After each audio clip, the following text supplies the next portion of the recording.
Our next speaker is Rana Dajani, and as I said, this is a change to the programme. She's going to talk about her Love to Read programme, and we can't really pin this down to any geographical region. It's in 30 countries at the moment. So Rana is going to tell us more about the programme now. I like to start my presentation by greeting everybody in Arabic, and what we do is we say Assalamu alaikum, and that means peace be upon you all. So Assalamu alaikum, since we're all talking about peace. What I'm going to do today is we've been talking in the past 2 days and today about to develop ECD programs that contribute to sustainable peace. And what I'm going to share is what are the challenges that we face as we develop such programs and how we can overcome them. And I'm going to share with you the story of We Love Reading, which is an early childhood program, as an exemplar of how we actually dealt with those problems. And I'm going to say it in the form of a story, because stories are much more powerful than just, preaching. And you know that in ancient times, when human beings were first evolving into Homo sapiens, they say there were two groups of people. A group of people who sat around the fire and told stories, and a group of people who were very serious and frowned upon those who were telling stories, that they were, not spending their time constructively. And guess which group actually evolved today? It was the ones that was telling stories. So telling stories is very important and essential to our evolution as a species and our survival as a species. So in the spirit of evolution, I'm going to share the story of We Love Reading. Now, if you want to develop a program to solve a problem, first you have to identify the problem that you want to solve. So what we did first is look around, what is the problem that we want to address within our community? And I'm speaking about Jordan, but I'm trying to set a roadmap of how you actually develop a program retrospectively from the lessons we've learned. So in Jordan, we realized that children don't read for pleasure. They read for education, they read for religion, but they don't read for pleasure. And why are we concerned that we want children to read for pleasure? Because reading for pleasure is very important. Not just because it increases the imagination of the child, they do better at school, they have more vocabulary, but more importantly, when a child reads for pleasure, that child learns about other cultures, other communities throughout history, throughout geography. They learn to understand where others come from, so they empathize more. Not just only that, they learn about other solutions for the problems in their lives, and more importantly, when they read about the heroes, they gain the courage and the confidence to be heroes themselves and trying to make a difference in their own communities.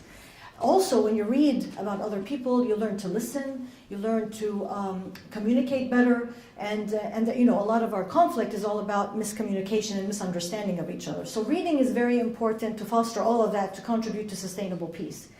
So the next stage was, all right, so we wanted to develop a solution to make children read more, read for pleasure. In order to do that, we had to answer two questions. One was we needed to understand why they don't read for pleasure, and then to devise ways to make them read for pleasure. And in this context, when we were trying to do research, asking questions, looking at the literature, a lot of people and practitioners were telling us, the solution to make them read for pleasure is that first they have to fall in love with reading, which makes sense, right? You have to love something to actually go for it. So we thought, that's good. These children have to fall in love with reading. So how do you make a child fall in love with reading? And how do you measure love, for that matter? I mean, that's something else. I'm going to leave it to you guys. So how do you make a child fall in love with reading? Many practitioners told us, you just have to give out books. And we had a lot of people coming in from international development in the West saying, just give out books, give out books. And we had tons of books given out, and libraries constructed with tons of shelves and books. Did that make the children want to read? No. And it didn't have anything to do with socioeconomic status. You'd go to very rich people, they have tons of books in their libraries that are all for show, and still nobody reads. So something was missing. And that's when we did more research and actually started asking the children and the families and the parents, and we found out that the real reason why children don't love to read is because their parents did not read aloud to them when they were very young as when the mother was pregnant, that a parent should read to the child. Why? Because apparently in a young child, as the neurons are growing and making those connections that Jim talked about, you have an unconscious connection in your brain with feeling of happiness and security because your mother read to you. So when you grow up, you keep on wanting to read because it makes you feel good. You don't know why. It gives you this good feeling. So when you're sad, you want to read. When you're happy, you want to read. And I'm sure those of you who have been read to as children can appreciate what I'm talking about this joy of reading. So we found the solution. The solution is parents have to read aloud to their children every night. All right, great. What do you do with this solution? Do you advocate the government to pass a law that every parent should read aloud to their children? I mean, even if they did pass a law, nobody's going to listen to it. Do you go around door by door and ask every parent and train them to read aloud? That's not practical either. And at that point, we were wondering what to do. But I'm going to stop here and tell you the lessons learned up to this stage. So the lesson is do your research to find out the real reason behind the problem that you want to tackle. And I use this term which is lost in translation. I want to emphasize that. So as I said, when we were trying to find out why, what was the reason that children didn't love to read, many people from the West told us to give them books because they already read aloud to their children. So they assumed that we also read aloud to our children, and the only thing was missing was not having enough books. That's on one hand. On the other hand, people in Jordan didn't realize that they have to read aloud. So when the West came and said, oh, you need books, they thought, oh, they must know better, right? So they took the books, but that didn't solve the problem either. And I call this lost in translation. And this is something, how many things are lost in translation? When good heart and with all goodwill, somebody wants to help from one culture, another culture, and the whole thing is you're digging in the wrong hole. And that's at the best it can be. It can be even worse that you create a new problem by implementing something from abroad. So we need to be very careful of those. And we don't want to reinvent the wheel, right? There may be solutions out there, but we need to go look at them and then tailor them to our own culture. So basically we had a solution, but we didn't know how to implement it. And so what did we say? We said, what can I do? This is impossible. No, we were inspired by Gandhi, be the change you want to be. And because the majority in the Middle East are Muslim, we were inspired by Prophet Muhammad. You are the guardian. You have to do something. Knowledge is responsibility. So from that, we thought we have to do something. And so what did we do? And this was, when I say we, it was my husband and my kids and me. So we thought we have to do something. And the minimum, we thought, we're going to just gather these kids in our neighborhood and read aloud to them out loud and outside. And we wanted a place because, it may rain or maybe too sunny. So we looked around us, what's in every neighborhood in Jordan? Because we were thinking, can this be replicated in other neighborhoods? And as we were looking around, I don't know, for those who have visited the Middle East, every neighborhood has a mosque. So we thought, why don't we use the mosque? It's an open space, it has a bathroom, there's a carpet, and it's safe. And so we knocked on the door of the imam who's in charge of the mosque, and we told him, I'm the neighbor, I want to read aloud to the kids in the mosque. And he said, of course, you're the neighbor, we trust you, we know who you are, come on in. And then he invited the whole neighborhood to come, and the parents, of course, were really excited. Why? For two reasons. First, they heard reading, so they thought it was education. And because, that's typical. And they heard in the mosque, that's religion, that's even better, right? And so poor kids, they were waken up by their parents on Saturday morning to go to the mosque to attend the education religion thing. But it was not about education, and it wasn't about religion. It was about having fun. So we chose books for children that were attractive, colorful, in the native tongue of the child, because that's how you plant the love of reading. It can't be a second language. And from the everyday life of the child, not related to any ideology, religion, or anything. And we would dress up and have fun. And these kids were hooked. They would wake up every Saturday morning dragging their parents that we want to go to the mosque to attend the read aloud. And the other thing is that the kids take the books home so that they can start reading aloud by themselves or to their siblings or friends, or more importantly, they began advocating their parents to read to them. So we kind of flipped the equation. Rather than the parents, dragging the children, let me read to you, it was the children begging their parents, you have to read to me. Or begging, can you buy me a book instead of a toy? And so we flipped the whole equation. Not just that, the impact on the children went beyond that to where the child started wanting to go to school. Not because school was any better, or that was more fun, or the teachers were better trained. The child realized that if I go to school, I will learn to read, I can have more fun reading these books, and so I want to go to school. And that's what happened. We had children who were playing in dangerous places, stopped playing in dangerous places because they were having more fun reading at home, and so on. So we turned the child into the champion rather than the adult. And that's very important if you're talking about a program that you want to promote. Not just that, we also started introducing that if you read stories with certain values and morals, you can change the behavior of the child in a very non-invasive, sustainable way that's not expensive at all. You just read books rather than doing billboards and TV ads. This is a much easier way. And we were able to show that reading, through read of leading, we were able to increase empathy levels in these children compared to control groups, just by reading aloud. And actually this was based on a study that was done in New York, where 2 scientists brought in adults, ages 18 to 80, and gave them to either not read or read for 3 minutes fiction, nonfiction, or literary fiction. And they measured empathy before and after, and they were able to find that the adults who only read literary fiction, their empathy increased. But if you don't read or read nonfiction or pulp fiction, your empathy didn't increase. And in the New York Times, there was an article saying, before you go on a date or a job interview, go read some Tolstoy, because you're more empathetic. So we were able to show that in children within 2 months that we increased their empathy. So the lessons here is, if we start empowering the child, because usually to me, I believe it's very difficult to change adults. It's much easier to change children. So if you have that much money, that much energy, focus on the child, because he or she are going to be the future, and they're much easier to change than adults. So what happened? So for 3 years, I stayed in my neighborhood, reading to the children in my neighborhood. I proved that the model works. Now, the challenges that I faced on the way were that people told me, when I was first starting, who do you think you are? You're not going to be able to change these kids. You know, the parents are more important. You only read once a week. But it was this feeling of, you know, a little but always is better than a lot that doesn't continue. We have that saying in Arabic. We were very focused. It was only about reading. We didn't do anything else. It wasn't dancing or singing or play. It was just reading. So the child learned to tie reading with fun and not to color it with other kinds of activities that would dilute the impact of having fun reading. And also in those 3 years, I tried every different aspect of the program, because I was trying to make it simpler, easier. Not because I was interested in developing a program, believe me, because I had a job and I had 4 kids. And I still wanted to do this because I felt this responsibility. So I had to strip it to the bare minimum. It's like, you know, in chemistry you have to do the empirical formula. So I downsized it through 3 years into the program that still works, that I can do in my spare time, which is very little. And so it was kind of like human-centered design, but very naturally. And as an evolutionist, it was like natural evolution, right? Trying different things, and then only what stayed in the end was the things that worked.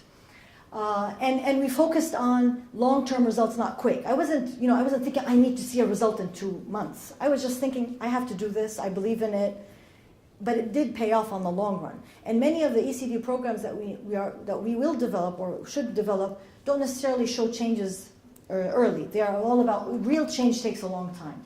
And another point that I learned is that by the way, I'm a molecular biologist. So I'm a professor, I do genetics and stem cells. It has nothing to do with what I do in my community. And I think that gave me an edge. Because if I had studied education, I would have said, oh, this doesn't work, you know, the theory doesn't say that, and the practitioners don't say that. No, I came in blindly, naively, thinking I can save the world, because I didn't have all those inhibitions and limitations that you get as a scientist in the field. You get narrower and narrower, and you need somebody coming from an outside that says the innocent question, like, why can't we do that? And I think that was an edge, so we need more interdisciplinary. And like I said, I had to develop a very frugal program in order for me to be able to keep on reading every week for 3 years. So it had to work. So what happened? I stayed in my neighborhood 3 years. I would tell people I have a program. Nobody would listen. Or they just pat me on the back, say, you did a good job. That was it. And then the tipping point came when this organization called Synergos had this program called Arab World Social Innovators. And what was different about this program is that they gave awards to individuals. Remember, I wasn't an organization. I was just a working mother with responsibilities.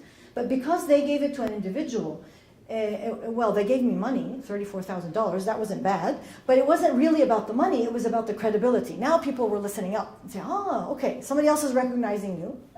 We will. So, and that's fine. That's human nature.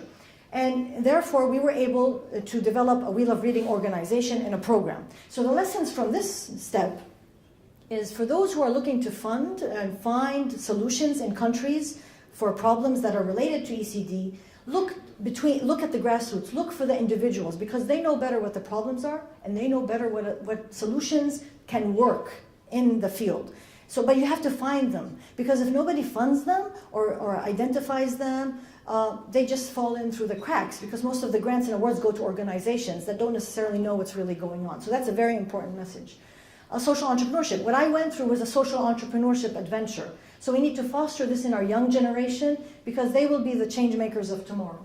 And like I said, credibility is more important than money. It's not about giving out money. It's about recognizing people, appreciating them so that they keep on going. Because you want them to do it not for the money. You want them to do it because they want to save their country, their people, and so on. And persistence pays off. 3 years. And of course, to believe. You have to believe. So what we did is we developed a Wheel of Reading training so that we could now spread the model to every neighborhood as our dream when we first started, my children and I. So we train women and men how to read aloud as an art, and we train them how to start a reading circle in their neighborhood, in a way replicating what I did in my neighborhood, in their own neighborhood. And they had, of course, the freedom to do whatever they want with it. So I chose the mosque. Anybody could choose any place. So it was about training people to read aloud in a public space, which could be a church, a school, a nursery, your own home under a tree, books that were appropriate to the child in their native tongue, doesn't matter where, and you don't have to be very educated, right? Because all you have to do is read a children's book, and it doesn't take a lot of your time. You're only doing half an hour a week. So it's and not just that, the books you use, the children love to listen to the same story again and again and again. And then we'll talk about what happens after that. So, and after the training, we tell them you have to pay it forward. So every person I train, I tell them, I gave you that knowledge. Now it's your responsibility to pay it forward, to carry the flame onwards. So it gives them this feeling of not just social entrepreneurship, but the responsibility that I now am part of this and I can do something different. And so the impact was not just on the children. The whole thing was about, fostering love of reading. Well, it turned out that we were doing something big with adults that we didn't even realize until somebody from UNESCO sat by me on a bus, told me, Rana, but your program is about lifelong learning for adults. And I thought, I never thought of that. I mean, so this shows how if it's an organic solution, it doesn't just solve one problem. It solves a lot of things at the same time because it's organic. So what happened, this is Asma from the Za'atari refugee camp. When we started training these women, most of them are women, but we have some men, they became by themselves leaders in their community because they realized that if I can start reading to kids on a weekly basis and parents look at me as a savior because I've made a difference in their children's lives, I have now a leadership position and people start respecting me. So the imams in the mosque would respect the women as they conducted these reading aloud sessions. The husbands, although we always have some negative stereotyping about Arab men, these men were sitting with their wives the night before the reading and the wife was practicing with her husband. I mean, does this sound right? And he told them, no, you change your voice so it sounds better or more fun. So we had the whole community buying in, supporting these mainly women to start these reading circles within their communities. So they became empowered, confident, and by themselves change makers. So some of them started their own business. Some of them, it was like a cancer rehabilitation. They had one lady had cancer. This was her way of dealing with it. So we had many success stories with the adults. So the lessons here is our program was based on training. It wasn't about handing out physical stuff. Many of the programs are all about, having a physical thing that you give out or having a prescribed thing that comes from outside and you parachute down. It's about capacity building in the individuals for a program that's very, very flexible that gives them ownership. So the core thing about the training is that we just give them the skills and the tools and then we tell them, you know what? This is your baby, this is your project. You go back to your neighborhood and you decide when to carry this out, where to carry it out, how to carry it out, and to whom. It's all yours. We're hands off. You don't even have to report to me because this is your project. If you want it to happen, it will happen. If you don't want it to happen, you don't have to report to anyone. This freedom, this feeling of ownership, actually is the trigger to make her want to do it because it's about her, not about reporting to someone else. And to me, this is very core. This is very important. And that's why our program is sustainable. We have women we trained 3 years ago that are still reading. We don't pay them. These are volunteers. And when we went into the refugee camps, all the international NGO employees told us, do you pay these people to read? And we say, no. They said, oh, you're going to fail. And we said, you'll see. And we trained these people in the most hard camps like Azraq. They would always say Azraq is the worst. Worst in meaning it's so hard, it's not easy, it's not a community. Actually, that's where we got the best success. And when we went and visited these men and women, they said, we're not reading for you, for an NGO, or for anyone. We are reading for our children, for the future of our children. And this is what is amazing, how you can take a person, how you treat them will change how they think and their mentality. Either you make them into victims, who will always be waiting for somebody to save them, and you don't want that, or you turn them into citizens who can make a difference in their lives and carry the flag to the future. And of course, this created pride, in their pride, their confidence, especially in the refugee context where the refugee as an adult is sitting listless, there's no future, there's no hope. Suddenly, through this program, they are finding a purpose, which is easy, it's not complicated, and it gives them a direction and feeling that they matter and that they have a say in what's going to happen in their lives and the lives of their children around them. And of course, the whole training about a domino effect helped spread the model outside the context of Jordan to the 30 countries that we mentioned. So the impact lastly was on not just the children, the adults, but on the overall community. Also unintended, it just happened to happen. So what happened, I'll share two short stories. We went down to Aqaba, which is a city in the south of Jordan. And when I went to do the training, this woman told me, why don't you build us a library? You know, this complaining kind of, why don't you save us, help us, it's your fault. And I told her, listen, if you really want a library, why don't you start a library? You know, build your own library. Well, she took the 2-day training, and that was it. She's, you know, let loose because we don't follow up anyone. 6 months later, this lady called us up and invited us to inaugurate her real library. You know, the We Love Reading Library are not real physical spaces. They're just an experience. It's a reading allowed to children anywhere. This lady had started reading in the mosque.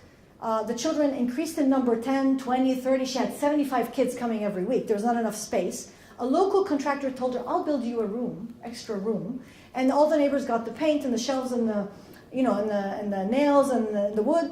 And they actually built that green library that we were invited. Now this library is still working 3 years later. If I had built a library, and we've had many examples, where we have libraries in Jordan that nobody goes to, and administrators come to us complaining, can you help us, you know, bring people in?